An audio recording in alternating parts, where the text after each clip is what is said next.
You are Locked On Giants Postcast, part of Locked On Sports San Francisco on the Locked On Podcast Network. Your team every day.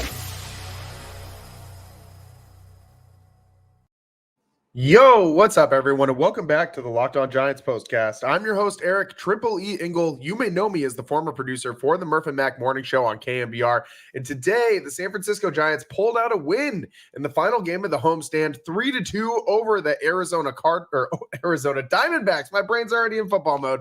Pat Bailey has been so bad at the plate lately, but turned it around today as he was the hero for the San Francisco Giants, drilling a ninth inning ground rule double to score Tyler Fitzgerald from second and avoid the sweep. The Giants had a lot to overcome early to get there. It was another rough day for the San Francisco Giants starting pitcher as Blake Snell was the victim this time. Bad defense and a 42-pitch first inning, not great, but the bullpen threw 8 shutout innings to pick up Snell and deliver the win for the San Francisco Giants. And oh, by the way, a guy named Matt Chapman signed a massive extension, and he will be here in San Francisco until the next decade. We'll break it all down, but I want to first thank all of you for watching us on the Locked On Sports San Francisco YouTube channel. Please, if you aren't already subscribed, hit that subscribe button right now. Thanks also for listening on the Locked On Giants podcast feed. However you're tuning into the show, we appreciate it. Make sure to check out the Locked On Giants daily show for more in-depth coverage. Thanks for making us your first listen, and check out Ben Kaspik's daily show for your second listen. He broke down Matt Chapman's big contract extension in his latest episode. And today's episode of the Locked On Giants Postcast is brought to you by PrizePicks. Go to prizepicks.com/LockedOnMLB and use code all lowercase LockedOnMLB to win $50 instantly when you play just $5. And in this one, it started out rough for the Giants, and it seemed again to kind of start out the same way. Lots of free passes in that first inning, lots of free gifts for the Diamondbacks. Perdomo led off with the single, and then they issued a walk to Carroll, which is always just the worst idea to walk, one of the best base dealers in the league. And then Josh Bell hits a single to Fitz. It was ruled a single, but he did make an error on the play. Would have been a hell of a play if he was able to make the throw. Backhanded play to his right, and he jump spin throws to second to try and get the lead runner, but the errant throw goes right by second base. Run scores on the throwing error, 1-0. Diamondbacks lead. So already the Giants have 2 blunders that give the Diamondbacks a free run. They issue that free pass to Carroll, and then whatever that was by Fitzgerald. I've talked about this before. I don't know if Tyler Fitzgerald tracks as a shortstop defensively for the future for the Giants. I would feel much more comfortable with him playing second base as opposed to short, and the Giants going to get a guy whose primary position is shortstop. And I'm not taking anything away from Fitzgerald. But he's a utility guy. And if you're a utility guy, that kind of means, one, that you're very versatile, and that's all great. But it also means that you don't do any one thing particularly better than the rest of everything else that you can do in the field. I want the Giants to have a shortstop that is a shortstop through and through. I want Brandon Crawford type guy back out there at short. I know that's a lot to ask for, but that's what I want. I want my shortstop to be a sure-handed, like Gold Glove caliber guy. And if he can give you some offense, that's great too. But I want my shortstop to play lights out defense, which Fitzgerald hasn't shown that he can do that yet, as evident in the top of the first inning here. But then we were just talking about Matt Chapman and his contract extension. So Chapman shows Fitz how it's done at third base, makes the sliding stop on the very next at bat, and holds the runner at third and fires over to first. The throw was offline, but Lamont Wade Jr. made a nice play to jump up and reel it in on that high throw and lay down the tag at the last possible second to get Walker, who was busting his A, down the line. A huge first out of the inning, and it felt like very tiresome to get to this point for Snell. He was laboring out there. And then he comes back and gets a strikeout, and it looked like he was going to finish it off with another strikeout in that inning as he got Suarez down 0-2. But then Suarez works a walk, and up comes McCarthy, strikes him out. Snell does, for what would be the inning-ending strikeout. But Pat Bailey drops the high strike, hits the glove right in the webbing, but it squirted out, and Bailey couldn't find it. And for a guy who is so good at framing pitches, this isn't where I expect Pat Bailey to have his defensive issues. We've seen Bailey in the past not be the best ball blocker. And that's something that if you're looking at his defensive numbers as a whole, that you'll kind of take because of the arm that he's got, the pop time, the way he holds on runners, and the way that he steals strikes. Primarily, the way that he frames pitches is second to none in all of baseball. And it's surprising to me to see him make a blunder like this. And at this point in the game, I'm thinking, man, Pat Bailey probably needs to take a rest for a couple more days. I mean, it seems like he's just still not the same guy. Who knows if that oblique is still bothering him from that IL stint. Nonetheless, though, that dropped third strike allows McCarthy, who runs pretty well, to get down the line to first quickly and gets there before Bailey could gather and throw over. Run scores from third on the play, and the inning continues. Snell ends up getting out of it, but throws 42 pitches in that first inning and was done after just that first inning. And this is the same Blake Snell who just won the Pitcher of the Month award for the month of August. I mean, his ranks in August for starts, first, tied for first. His quality starts, tied for second. He had 5 of those. He had 6 starts, 53 strikeouts, first. Whip, 0.83, first. ERA, 1.64, second. And the most surprising thing to me was that he was third in innings pitched, 38 and a third innings. That's baffling to me for a guy who struggles to pitch, more than 5 or 6 innings. I mean, this guy was filling him up. I mean, great job by Snell, obviously, for the last month. We've all watched it unfold. And the big bummer is the Giants only got 2 wins in those 6 starts. That tells you all you need to know about where this Giants team is at right now. They average less than 3 runs per game with Snell on the mound this season. And so this team really has a hard time scoring runs. And we know that through and through. Today was another big struggle because after that inning, the Giants didn't really get back on the board until the bottom of the 4th.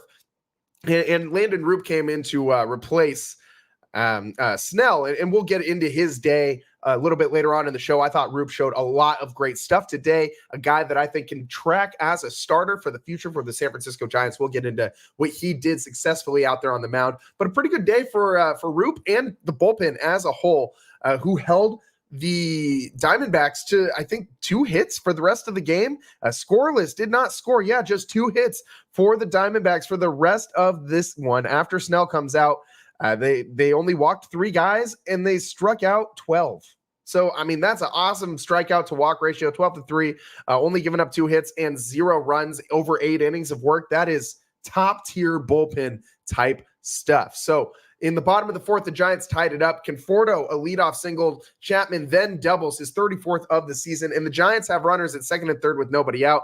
Then after a Lamont Wade Jr. strikeout, Tyler Fitzgerald tries to lay down a bunt, but can't, and ends up striking out later in the at-bat. And it just feels like, here we go again, man. Giants with runners in scoring position and nobody out.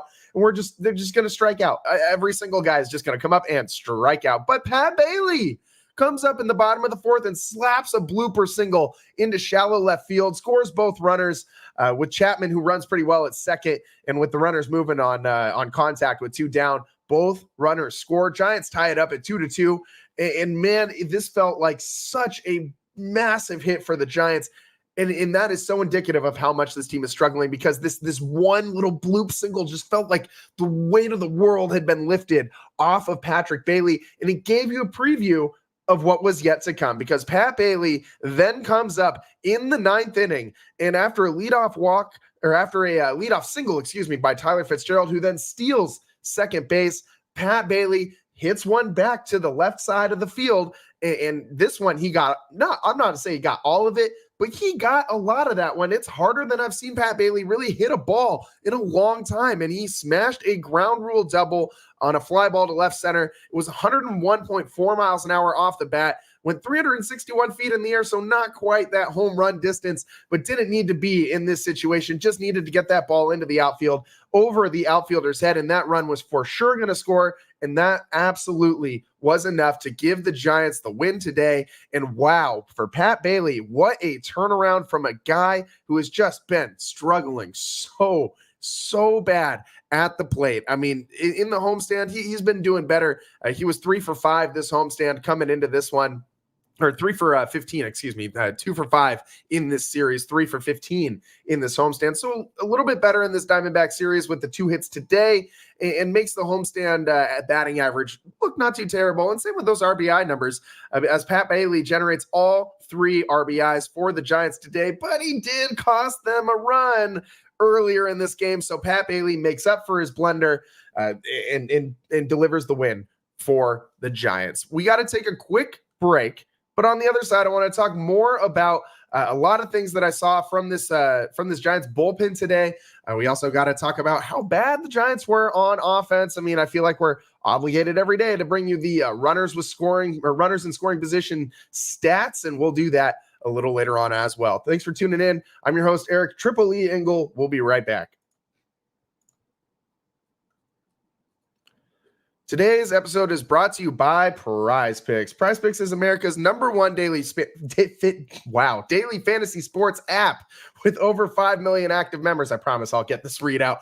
PrizePicks is the easiest and most exciting way to play daily fantasy sports. Unlike other apps, on PrizePicks, it's just you against the numbers. All you do is pick more or less on 2 to 6 player stat projections and watch the winnings roll in. You can now win up to 100 times your money on PrizePicks with as little as 4 correct picks. You can turn $10 into $1,000. Sign up today and get $50 instantly when you play $5. You don't even need to win to receive that $50 bonus. It's guaranteed. PrizePicks invented the flex play, which means you can still cash out if your lineup isn't perfect. You can double your money even if one of your picks doesn't hit. And you guys know, with the NFL season starting tonight, I'm going to be all over this PrizePicks stuff, man. I haven't gotten my picks in yet today, but you can make them and enter them in as little as 60 seconds. So, I mean, this first NFL game of the season is kicking off in a little over an hour here, a little under 2, actually. And we'll be getting our PrizePicks entries in well before kickoff for tonight's Chiefs-Ravens matchup. And download the PrizePicks app today.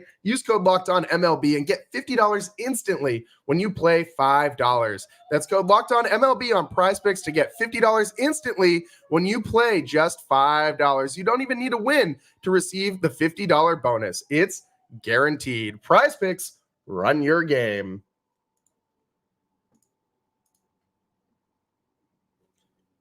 Welcome back to the Locked On Giants postcast. I'm your host, Eric Triple E Engel. And today, the Giants finally get back in the win column. They put an end to the 4-game losing streak and avoid the sweep at the hands of the Snakes, the Arizona Diamondbacks. With the Pat Bailey walk-off, they win 3-2. And we got to credit the bullpen. We got to give the bullpen all the credit in the world today, because after Blake Snell went out there and did not look like second half Snellzilla on the mound with his 42 pitches to get through that 1 inning of work there in the top of the first, I mean, not all his fault. The defense just really not doing him any favors in but then conversely, you have Chapman making that great play. I should also mention Lamont Wade Jr. made a great diving stop down the first baseline that could have prevented that inning from continuing, another run possibly scoring. So that would have been that was another huge play. So while the defense did get him into trouble, it also bailed him out a little bit. Snell walking guys, and it just wasn't, Bailey dropping that third strike call on Jake McCarthy, not good. But they come back, get those 3 runs to pull ahead of the Diamondbacks. But really, the bullpen, man, oh man, they shut down this Diamondbacks offense late in this game. And I mean, they didn't give up very many base runners at all. They gave up 3 walks, right? I think they gave up 2 walks and 3 walks. I can do math. And they struck out 12. So that's really, really solid for this bullpen. Roop was the one who got the bulk of this work. 4 innings of work for Landon Roop. He only gave up 1 hit, gave up 2 walks, but struck out 5. That season ERA down to 3.41 now, which is great for this rookie who's been bouncing back and forth between AAA and the big leagues all season long. And as I said earlier in the show, this is a guy who I think tracks to be a starter for the Giants for the future. I mean, this guy, he's got that similar 2-seamer to Logan Webb, that arm side run with it's called a sinker for whatever reason on that pitch cast, but it's a 2-seamer, and he trucks it at about 94, right around there, and it's got some great arm side movement to it, and he does get a lot of called strikes with that one. I mean, today he was really generating those backdoor called strike threes. In this one, he got 5 strikeouts. As I said, 4 of them were looking. 4 strikeouts by looking is, pretty solid. You aren't expecting that two-seamer to have that much arm side run, but it does. It moves a lot. With the 5 strikeouts, he had 3 with the sinker, all looking, as I said, and 2 with the curveball. One of those was looking, one of those was not. And the way that he tunnels these 2 pitches with each other makes life really, really hard for hitters because they look like the same pitch and they break opposite directions. And one of them just falls off the table while the other one kind of jumps inside and sneaks up on you right at the last second with that late life that two-seamer has, especially to right-handed batters in the box. So, but that arm side run that sinker has, it's 2.1 inches above the average of movement. So it's got 17.9 inches of break on average, that two-seamer. And as I said, 2.1 inches of run over the average two-seamer in Major League Baseball, meaning this pitch moves a lot and it's hard to hit, and it comes in at 94 miles an hour. So when you have a two-seamer with some of the most movement on it in all of baseball and you're still able to get it up to 94, that's pretty solid. And this guy works quick on the mound. He's not afraid to pitch to contact, which is a big issue that Harrison and Birdsong and a lot of these other Giants rookie pitchers have had throughout this season. Landon Roop is a guy who's not afraid to go in there and throw strikes and balls that end in the strike zone in 2 strike counts. And we've seen the exact opposite from Kyle Harrison and Hayden Birdsong, who have tried to make perfect pitches that just hit the corners or start in the strike zone and tail out of it, and it hasn't been going well for them. Landon Roop, I should also mention, has not thrown nearly as many major league innings as these other 2 guys have this year. Landon Roop has had some injuries this season as well, so he seems a little more fresh at this time of the season than those other rookies, is the point that I'm making. He's also been coming out of the bullpen. He's not starting, so it's a little bit less pressure for this guy this season, but I think he's someone that you should watch going into next year as a guy who can crack this starting rotation and potentially be one of these young arms for the Giants. We got to start building towards next year. I think we're all kind of looking forward to that now. We can at least, check the Matt Chapman box as he signed that contract extension. We'll get into that a little bit later on in the show and what that means for the Giants, as well as some interesting things that he said at the press conference today. I definitely want to get into that. But Landon Roop really took control of this game when he came in the second inning. And it was a markedly different feel when he came in. Like Snell, who's just kind of chill and relaxed up there, and he's just doing his thing and taking his time in between pitches. And you got Landon Roop coming up next, who's like breathing steam out of his nose. Dude just looks like a bull on the mound, just like ready to charge. And he's out there just filling up the strike zone. I really, really, really liked the tenacity that I saw from Roop on the mound today. Complete command and control over the pace of this game. He threw 39 strikes in his 61 pitches. He was very efficient out there on the mound. And as I said, a guy who is not afraid to pitch to contact. He got 5 groundouts today in that. That's solid. That's really solid. And in 15 batters faced, 5 groundouts.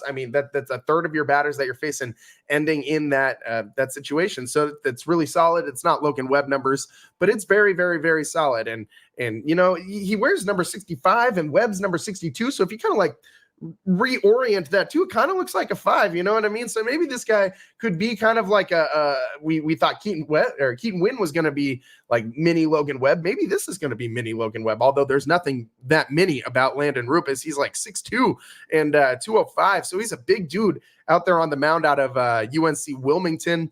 So I really liked what I saw from him today. That two-seamer was really backdooring a lot of people, and he wasn't just picking off like the bottom of the Diamondbacks order. And this is also a team that doesn't strike out a ton, the Diamondbacks, but he was striking out guys like Christian Walker and guys right in the middle of this order. So he did a great job out there on the hill today, and he's been a guy that I thought might have some starts for the Giants before the end of this season. I guess there's still some time for that.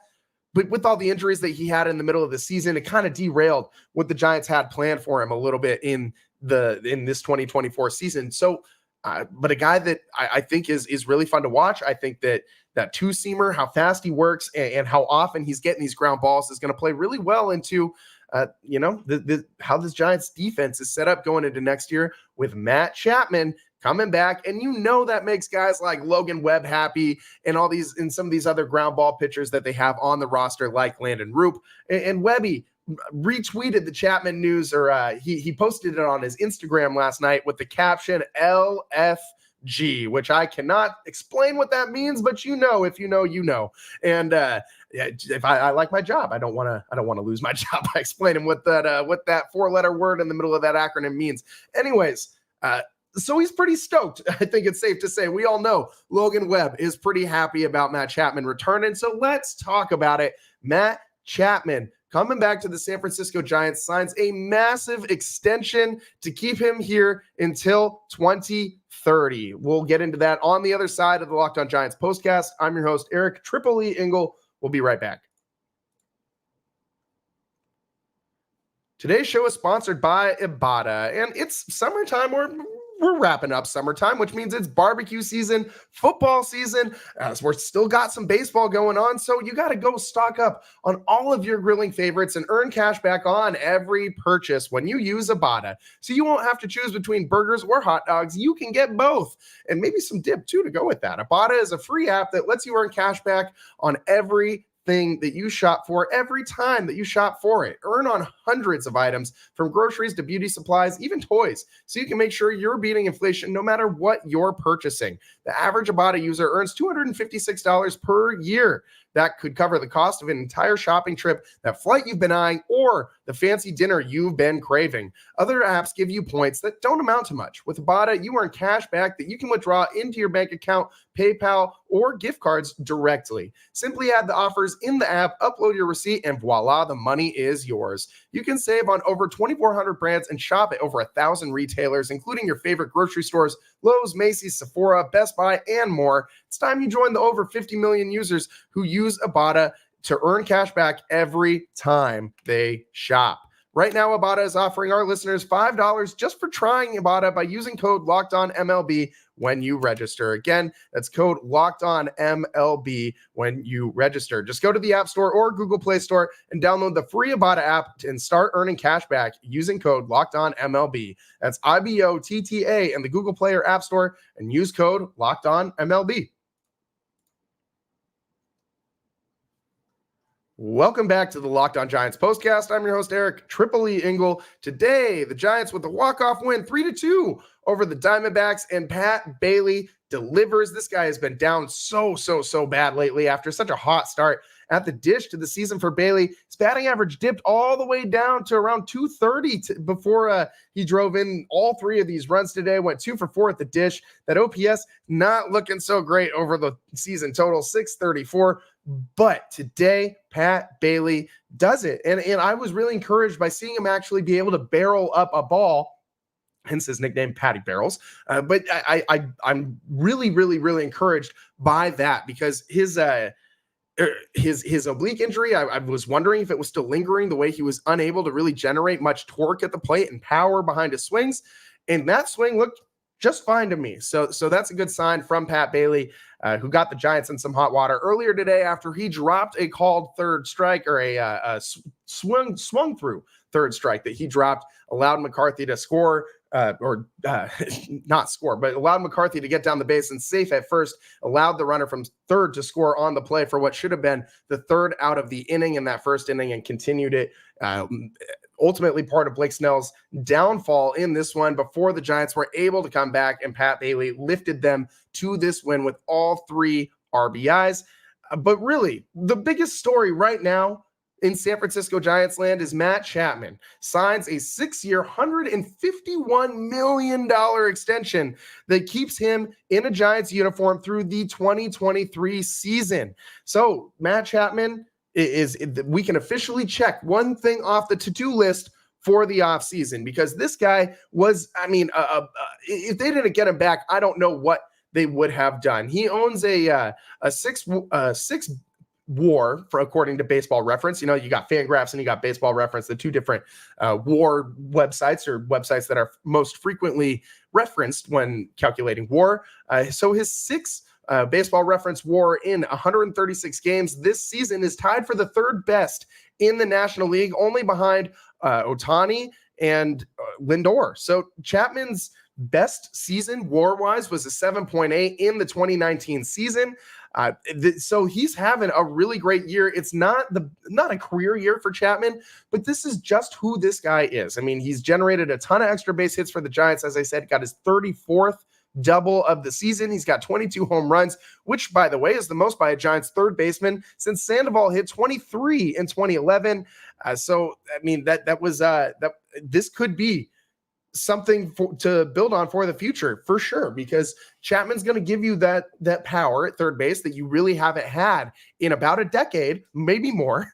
And you're also going to get super high quality defense, platinum glove level defense at third base. You saw it a little bit today on that play in the first inning. And Chapman, I mean, he is the biggest part of this is he is going to be a massive recruiter for the San Francisco Giants. And you need that in today's baseball world. You know, I mean, he had a quote in his press conference today where he said, quote, "I've already had people reach out to me saying now that I'm here that they might want to come here. I don't think it's going to be a hard sell. I think we're going to continue to build here. I don't see that ever being an issue," end quote. This has been the Giants' biggest issue as a franchise since the end of the Bruce Bochy era. Let's be real. They cannot sign big-name free agents. Matt Chapman is basically the only one. Blake Snell, too, I guess. But think of all the guys that they missed out on. Aaron/Arson Judge. I know they got Correa and then the physical. That's not the Giants not being able to sign a guy. That was just a bad situation. But I mean, Giancarlo Stanton, Bryce Harper. There's been so many other guys that the Giants have just missed out on. And I mean, Ohtani this year, if you really think the Giants were in on that, I mean, I since 2 years ago when he, when we knew Ohtani was going to enter the final year of his deal, I didn't think that was realistic then. Like I took the Giants out as contenders to land Ohtani a long time ago before that even happened. But this is the biggest deal of the Matt Chapman signing, other than like the third base defense, amazing. The extra base hits and the power that you get at the dish, awesome. Definitely a lot more consistent than what the Giants have had in past years. The speed on the base paths, also great. But the biggest asset that Matt Chapman gives the San Francisco Giants is a guy who is respected, a voice, a veteran leader who is respected around all of baseball that also knows somebody in damn near every single locker room, because this guy was with the A's for quite a while. And you know how the A's do business. They send all their players every year. They have a fire sale and send them scattered throughout all of baseball. This guy has friends in every single locker room. So if he doesn't personally know the free agent that the Giants are going to go out and try and get, which I bet he probably does, he definitely knows someone who knows that guy and can get in touch with them and can help the Giants build these relationships and get these other guys here. He's a veteran that's been around the league for a while, and guys are going to trust what he has to say. If Matt Chapman is sitting there telling you this is a good place to play, people are going to believe him that this is a good place to play, that this is an organization that you want to suit up for. This is the biggest deal of the free agent. Free agency hasn't started, but this was the first domino that needed to fall for the Giants free agency, for them to have a successful offseason. That I firmly believe. I also think we got to mention it. I think this signals Farhan's back for next year. I think this guarantees that Farhan Zaidi is coming back.